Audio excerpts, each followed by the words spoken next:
Jain ಸೈನಿಕರೇ GFGCದು merit list ಬಿಟ್ಟಿದ್ದಾರೆ. ಮತ್ತೆ ಇದರ ಜೊತೆಗೆ ನಾನು KSET 2024ರ ಪಾಸಾದಂತಹ ಅಭ್ಯರ್ಥಿಗಳಿಗೆ ನಾನು ನೀವು GFGCಗೆ ಅಪ್ಲೈ ಮಾಡಿ ಅಂತ ಹೇಳಿದ್ದೆ.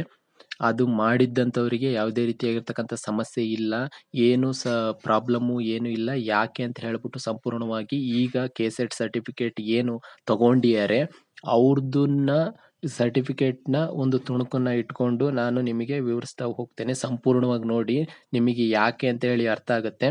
ನೋಡಿ, ಕೆಲವ್ರು ಕೇಳ್ತಾ ಇದ್ರು GFGCದು ಲಾಸ್ಟ್ ಡೇಟು 11ನೇ ತಾರೀಕಿದೆ. ಮತ್ತೆ ನಮಗೆ ಸರ್ಟಿಫಿಕೇಟ್ ಏನಾದರೂ ಲೇಟಾಗಿ ಸಿಕ್ಕರೆ ತೊಂದರೆ ಆಗುತ್ತೆ. ಮತ್ತೆ ಸರ್ಟಿಫಿಕೇಟ್ ಸಿಕ್ಕರೂ ಕೂಡ ನಮಗೆ ಡೇಟು ಬೇರೆದಿದ್ರೆ ಲಾಸ್ಟ್ ಡೇಟ್ ಒಳಗಿರೋದಿಲ್ಲ, ಈ ಥರ ಎಲ್ಲ ಹೇಳಿದ್ರು. ನೋಡ್ರಿ, KSET ರಿಸಲ್ಟು ಅನೌನ್ಸ್ ಆಗಿದ್ದು 4ನೇ ತಾರೀಕು ಜನವರಿ 2025.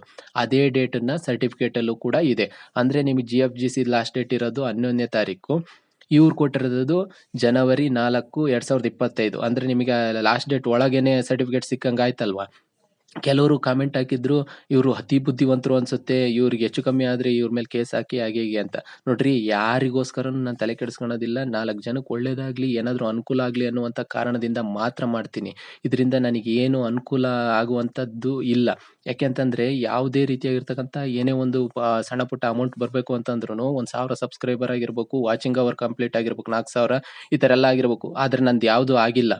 ಆದ್ರೂ ಕೂಡ ನಾನು ಏನಕ್ಕೆ ಮಾಡ್ತಿದ್ದೀನಿ ಅಂತಂದ್ರೆ 4 ಜನಕ್ಕೆ ಏನೋ ಒಂದು ಅನುಕೂಲ ಆಗಬೇಕು ಅನ್ನುವಂಥ ದೃಷ್ಟಿಯಿಂದ ನಾನು ಮಾಡಿದ್ರೆ ಏನೇನೋ ಕಾಮೆಂಟ್ ಹಾಕೋದು, ಏನೇನೋ ಇದು ಮಾಡ್ತಾರೆ. ನೋಡ್ರಿ, ಇದರಲ್ಲಿ ಯಾರಿಗೆ GFGCಲಿ ಸೆಲೆಕ್ಟ್ ಆಗುತ್ತೆ ಮೆರಿಟ್ ಲಿಸ್ಟಲ್ಲಿ ಅವರಿಗೆ ಒಳ್ಳೇದಾಗ್ಲಿ. ಆದರೆ ಸುಮ್ಮನೆ ಒಬ್ಬರ ಬಗ್ಗೆ ಅನಾವಶ್ಯಕವಾಗಿ ಕಾಮೆಂಟ್ ಹಾಕಬಾರ್ದು. ಯಾಕೆಂದ್ರೆ ನಾವು ಒಬ್ಬರಿಗೆ ಅನುಕೂಲ ಆಗಲಿ ಅಂತ ಮಾಡಿರ್ತೀವಿ. ಸರಿನಾ? ಒಳ್ಳೇದಾಗ್ಲಿ. ಜೈ ಹಿಂದ್, ಜೈ ಭಗತ್ ಸಿಂಗ್.